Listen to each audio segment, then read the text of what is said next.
이 시간에는 가나교회 박성서 목사님께서 내 힘이 아닌 성령님의 힘으로 라는 제목으로 말씀을 증거하실 때 많은 은혜 받으시기 바랍니다. 할렐루야. 오다가 엘리베이터를 타는 데를 잘못 가가지고요. 안 올라간대요. 그래서 헐수시 전화를 걸었어요. 나 혼자 올라오려고 하다가 6월 달인데 벌써 해가 자꾸 가면서 또 올해 국회의원 선거도 있었는데 다 아시니까 정치에 관한 얘기 이것도 안 하겠습니다. 잘못 돌아가고 있으니까 저는 오늘 로마서 말씀을 가지고 함께 은혜를 나누고자 합니다. 로마서 8장을 택한 것은 제가 1년 전 7월 달에 여기 왔었죠. 로마서 8장은 성경 중에 성경이라고 하고 특별히 로마서는 성경이 성경인데 로마서 속에 진주라고 해요. 로마서를. 그 로마서 중에서 8장은 황금장이라고 해요. 황금장. 다이아몬드 장이라고도 그러고요. 그런 별명이 있습니다. 바울의 서신서 중에서 맨 앞에 있으면서 아주 중요한 교리서신과 또 생활 부분이 나누어져 있죠. 1절로부터 11절까지 교리 부분, 1장서부터 11절까지가 교리 부분, 12장에서 16장까지가 생활 부분이 나오고 있습니다. 이렇게 코로나19 바이러스로 인해서 공포와 두려움 속에서도 토요예배에 나오신 여러분들을 진심으로 사랑하고 축복합니다. 우리 다시 한번 인사를 한번 해주시면 제가 하는 대로 한번 따라하시죠. 열심히 일도 하고 옆에 분 보시면서 신앙도 지키고 건강도 지키고 나라도 지킵시다. 나라가 지금 어렵습니까? 어렵습니다. 한번 다시 따라서 내 힘이 아닌 성령님의 힘으로 십자가와 부활이라는 예수님의 이 역사적 사건을 믿는 자 속에 확증해가지고 신앙화하는 것은 전적인 성령님의 역사입니다. 아멘. 아멘. 그러니까 성령의 역사 없이 예수님에 대한 지식은 가질 수 있지만은 예수님을 인격적으로 만나고 예수님을 따르는 신앙화는 이루어질 수가 없다는 것입니다. 오늘날 한국교회 왜곡된 모습 또 세속적인 모습을 두고 비난하는 사람들이 많습니다. 심지어는 기독교를 개독교로까지 말하고 있지요. 그러면 그들은 제대로 살고 있습니까? 우리 한국교회는 교회됨을 상실하고 또 무너질 위기라고 말들 하고 있습니다. 이럴 때 필요한 것은 바로 성령의 역사, 곧 성령의 힘으로 우리의 세속적인 모습을, 우리의 육신적인 모습을 제어하고 성령의 역사를 회복하는 길밖에 없다. 아멘. 아멘. 기도 중에 이 말씀이 생각이 났고 또 성령님이 아니고서는 아무것도 할 수 없다는 것을 깨달아서 오늘 정리를 또 해봤습니다. 오늘 본문은 12절에서 그러므로라고 하는 접속사로 시작합니다. 그래서 우리는 그러므로 앞에 본문 앞에는 1절로 11절 내용이 무엇인지를 자세히 살펴봐야 합니다. 예수님을 구주로 믿는 사람은 더 이상 죄인이 아니라는 그것, 바로 죄인이라는 그 죽은 글씨가 붙어다니지 않게 되었다는 것입니다. 왜냐하면 예수님 안에 있는 생명의 성령의 법이 죄와 사망을 구해서 우리를 해방했기 때문입니다. 로마서의 핵심장은 8장이고 핵심 성경 구절은 로마서 8장 1, 2절이에요. 여러분, 자, 다시 말해서 예수님께서 우리 대신 죄값을 지불했기 때문에 이제 우리 안에는 성령님을 통해서 생명이 주어졌습니다. 그런데도 우리 중에 여전히 육신을 따라 육신의 생각을 하며 사는 사람이 있고 성령을 따라서 성령의 생각을 하며 사는 사람이 있습니다. 문제는 육신의 생각, 즉 육신의 마음을 가지고 사는 사람은 사망에 이르고 하나님과 원수가 되고 하나님을 기쁘시게 할 수 없다라고 성경이 말씀합니다. 그리고 예수 그리스도께서 영으로 우리 안에 계시면 우리는 성령 하나님으로 말미암아 예수님처럼 반드시 다시 부활할 것이라고 말씀합니다. 여기까지가 1절로 11절의 핵심 내용이었습니다. 오늘 본문은 그러므로 우리는 부활이 없는 사람들처럼 이 세상이 전부인 것처럼 육신대로 살지 말고 성령으로 몸의 행실을 죽이라고 말씀하고 있습니다. 그래야 우리에게 영생이 있다고 말씀합니다. 또 이렇게 성령으로 인도함을 받아야만 우리는 하나님의 자녀요 하나님의 상속자가 될 수 있다는 것입니다. 오늘 본문에는 두 종류 사람이 나옵니다. 교회는 다니지만 육신대로 사는 사람이 있고 또 성령에 이끌려 사는 사람이 있습니다. 인류 역사와 함께 끊임없이 제기되는 하나의 수수께끼 같은 문제는 도대체 인간이란 무엇인가 하는 인간의 정체성의 문제입니다. 소위 인간학에서 세 종류의 인간으로 나누고 있죠. 첫째는 인간을 완전히 육체로 보는 견해입니다. 소위 유물사관. 사람에게 정신이 있고 그 정신 세계가 따로 있는 것이 아닙니다. 다만 육체가 살아있는 동안 육체에 매여있는 하나의 기능으로 정신을 봅니다. 그러므로 사람과 동물의 차이가 있다면 사람은 옷을 입고 다니고 동물은 옷 대신 털을 입고 다닌다는 것입니다. 이것이 공산주의 사상의 기본이 근거가 됐었습니다. 그래서 공산주의는 인간의 목숨을 마치 파리 목숨처럼 동물의 목숨과 다를 것이 없다고 취급하고 있습니다. 한 3년 동안 얼마나 많은 사람들이 죽었습니까?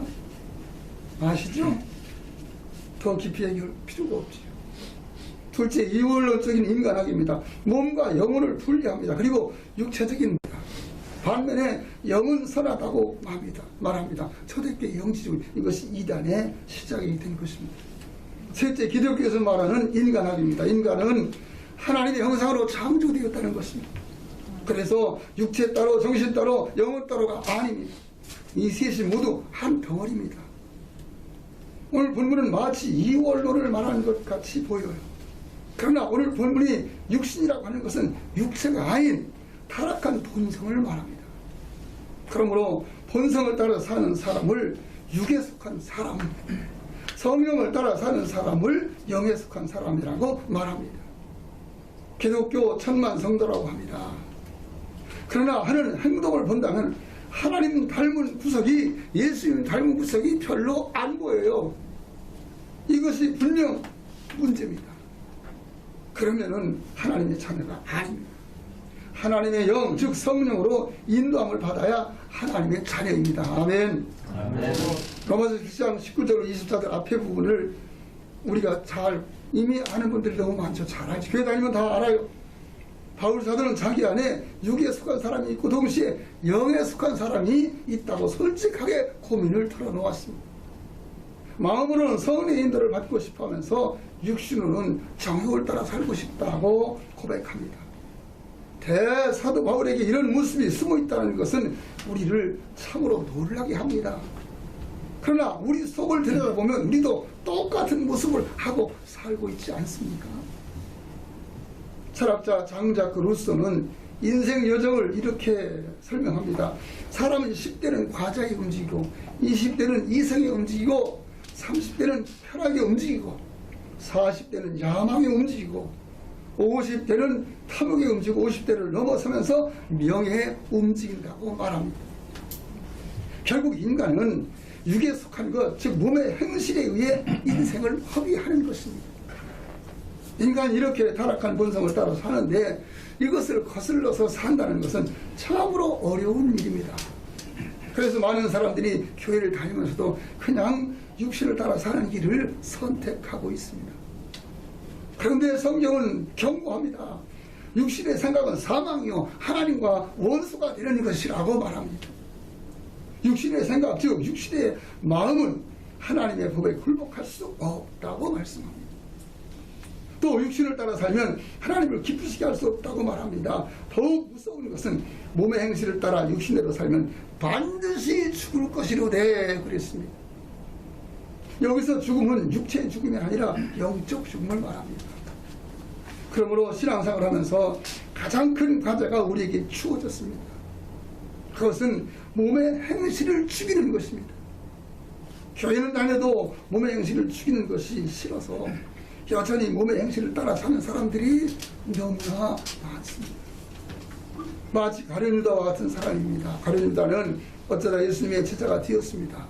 그러나 예수님을 배반하고 팔아먹었습니다. 하지만 양심의 가책을 받고 스스로 자살하였지요. 얼마나 어리석습니까? 본문 12절에서 우리가 빚진 자로 돼 육신에게 져서 육신대로 살 것이 아니라고 말씀합니다. 바울 사도는 로마서 1장 14절에서 자신을 빚진 자라고 말합니다. 정확히 다시 말하면 바울 사도는 십자가와 부활의 복음에 빚진 자라고 합니다. 왜요? 하나님께서 십자가와 부활의 복음을 통해서 하나님과 원수인 우리를 용서하시고 구원하시고 하나님의 자녀 삼으셨기 때문입니다. 이렇게 우리는 하나님께 빚진 자들입니다. 그러니까 육신에 빚진 자처럼 육신에 끌려 살지 말라는 것입니다. 왜냐하면 우리는 육신에 빚진 자가 아니고 하나님께 빚진 자이기 때문입니다.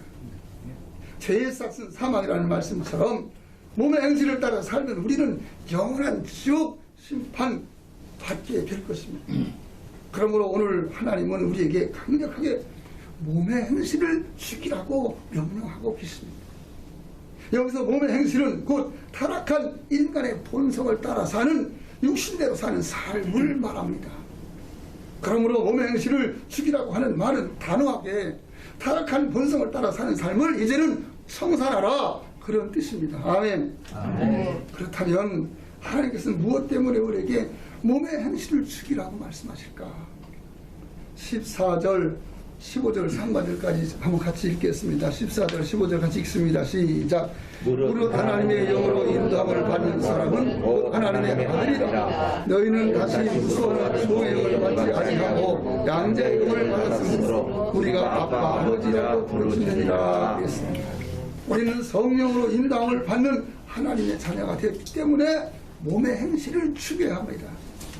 특히 15절에서 양자의 영을 받았다고 말씀하죠. 양자는 친아들이 아닙니다. 과거에 우리는 죄의 자녀였으며 마귀의 자녀였습니다. 그런데 이제는 하나님이 양자가 되었습니다. 양자는 이전에 내가 속해 있었던 그 가정과 상관이 없습니다. 이제는 양자는 성도 이름도 바뀌고 사는 집도 바뀌고 사는 방식도 다 바뀝니다. 신분도 전혀 달라집니다. 옛날에는 내가 종로로 타고 노예였다 할지라도 오늘 내가 귀족에게 양자되었으면 나는 오늘부터 귀족인 것입니다. 양자된 날부터 귀족이 된 겁니다. 또 이전 집에서 모든 책임, 또 책임과 부채로부터도 무관합니다. 상관이 없습니다. 오히려 양자된 집안에 모든 좋은 것을 다 물려받습니다. 클라디우스라고 하는 로마 황제가 있었는데 이 황제에게 네로라고 하는 노예가 있었습니다. 클라디우스 황제는 아들이 없었습니다. 어느 날 황제는 노예 네로를 보니까 쓸만해. 그래서 양자를 삼았어요. 그 후 황제가 죽자 양자인 네로가 대로마 제국의 황제가 됩니다. 그런데 이렇게 선택한 네로가 글쎄 기독교를 박해하는 최고의 박해자가 되었던 것입니다. 이렇게 어느 집에 양자가 되면 그 순간 그 집의 모든 권리를 물려받고 신분과 명예와 심지어 재산까지도 물려받게 되지요. 그리고 양자가 되면 과거의 것은 다 잊어버려야 합니다. 왜냐하면 오늘 양자된 이것이 진정한 나이기 때문입니다. 과거하고는 달라야 된다 이 말이죠. 그렇습니다. 우리가 몸의 행실을 죽이고 하나님의 영으로 인도를 받으며 살아야 하는 이유는 우리가 이제는 하나님의 양자가 되었기 때문입니다. 양자가 된 것은 하나님의 절대적인 주권에 의해서 이루어진 것입니다. 다시 말하면 전적인 하나님의 은혜로 된 것입니다. 아멘. 아멘. 오늘 우리가 구원받아서 이곳에 와서 예배드리는 이 자체가 절대적인 하나님의 은혜인 것을 믿으시길 축원합니다. 아멘. 이렇게 우리가 죄의 자녀에서 하나님의 자녀로 호적이 완전히 바뀌어버렸습니다. 그러므로 이제는 몸의 행실을 죽이면서 거룩하신 하나님 자녀답게 살아야 합니다. 그렇다면 왜 하나님의 자녀들은 우리가 몸의 행실을 죽여야 할까? 17절을 같이 읽으려고 합니다. 17절 시작. 자녀이면 또한 상속자, 곧 하나님의 상속자여 그리스도와 함께한 상속자니 우리가 또와 함께 영광을 받기 위하여 고난도 함께 받아야 할 것입니다. 아멘. 우리가 하나님의 상속자가 되었기 때문입니다. 여기서 자녀는 가족관계를 강조하는 반면에 상속자는 상속과 관계가 되는 용어입니다.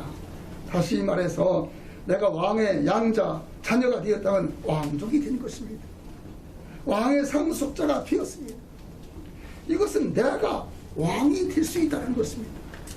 그래서 성경은 장차 우리가 하나님 나라의 왕이신 예수 그리스도와 함께 영원히 왕으로 할 것이라고 약속을 하셨습니다.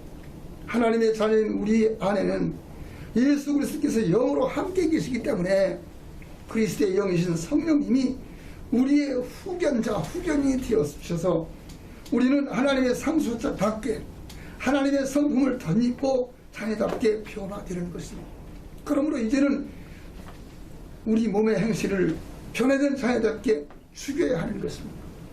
우리 안에 성령님이 계시면서 우리를 하나님의 자녀답게 살게 만들려고 하십니다. 그때 만일 우리가 몸의 행실을 죽이지 않으면 성령님께서는 근심하시고 걱정하실 뿐 강제적으로 우리를 이끌어가지 않습니다. 그러므로 우리가 하나님의 자녀에게 주시는 은혜와 복을 누리기 위해서 우리는 날마다 몸의 행실을 죽이는 일에 힘을 써야 합니다. 15절에 양자 영을 받았으므로 우리가 아빠 아버지라고 부르는다 그랬습니다. 하나님과 원수였던 우리가 하나님 안에서 아빠 아버지라고 부르게 되었다는 사실입니다. 아빠는 이것은 아람어입니다. 아람어로 아버지란 말입니다. 엄마는 아람어로 암마입니다. 마가복음 14장 36절에 보면은 겟세마네 동산에서 예수님은 십자가를 지시기 전에 아빠 아버지요 아버지께는 모든 것이 가능하오니 이 잔을 내게서 옮기시옵소서 하고 기도하셨습니다. 오직 하나님의 아들이신 예수님만이 여호와 하나님을 향해서 아빠 아버지라고 부를 수가 있습니다. 그런데 예수 그리스도를 믿음으로 하나님의 자녀 즉 하나님의 양자가 된 우리도 예수님과 똑같이 여호와 하나님을 향해서 아빠 아버지라고 부를 수 있게 되었습니다. 이것은 무엇을 말합니까? 우리가 하나님의 자녀된 특권을 누릴 뿐만 아니라 이제는 하나님의 자녀다운 삶을 살아야 한다는 책임도 주어졌다는 것입니다. 지금 한국교회가 하나님의 영광을 현저히 가리고 아까도 얘기했습니다. 심히 개독교라는 소리를 듣고 있는 이유가 무엇입니까?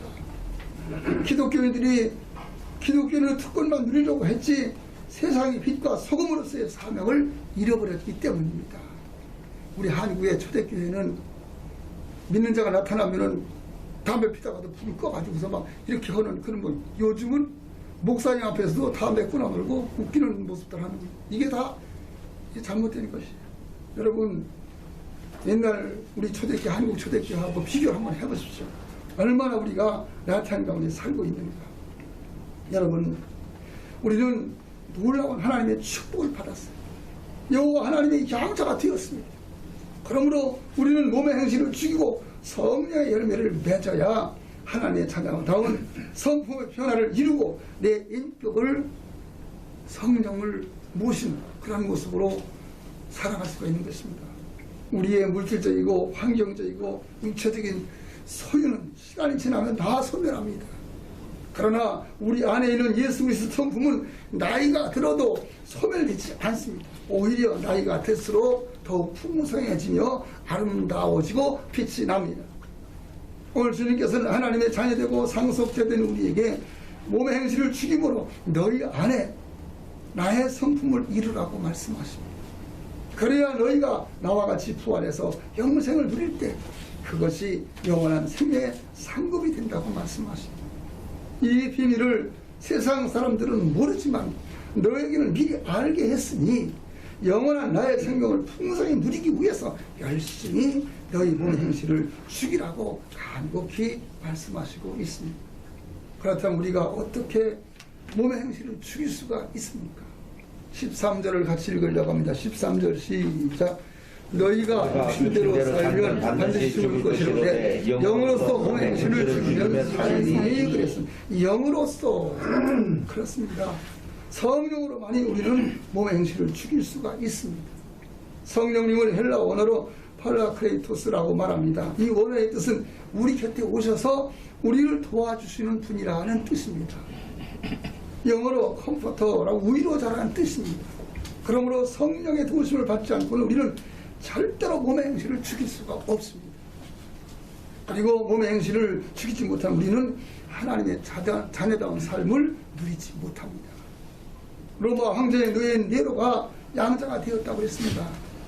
네로가 황제의 아들이 되었다고 즉시 왕자의 축복과 특혜를 완전히 누리는 것은 아니었죠.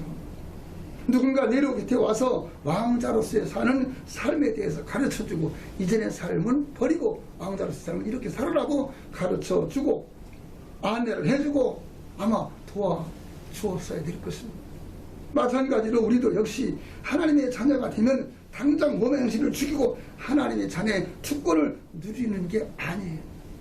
성령님이 오셔서 우리를 도와주시고 우리를 가르치시고 우리를 인도하셔야만 가능합니다. 아멘. 아멘. 그런데 성령님의 사역은 특별해서 우리가 하나님의 자녀가 되는 것부터 천국에 들어갈 때까지 성령님의 도우심을 받아야 합니다.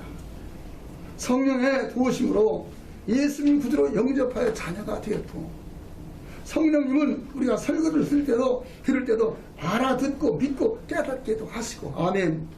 하나님의 뜻도 깨닫게 하십니다. 그러므로 불신자들은 아무리 지식이 많아도 절대로 성령님을 알 수도 경험할 수도 없습니다. 이것은 체험한 자만이 아는 것입니다. 아멘. 이것을 볼 때 성령님은 순전히 우리가 몸의 행실을 죽이고 하나님의 자녀답게 살고 상속자로 자격을 갖추게 하려고 오신 분이십니다.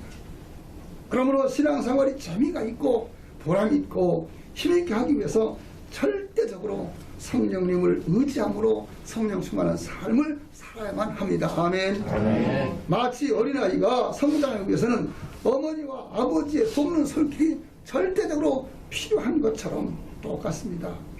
이렇게 우리가 성령님의 도우심을 받기 위해서 우리는 성령님을 사모하고 성령님께 순종하는 삶을 가장 중요하게 여기고 실천해야 합니다. 아멘. 아멘. 성령을 사모하시기 바랍니다. 아멘.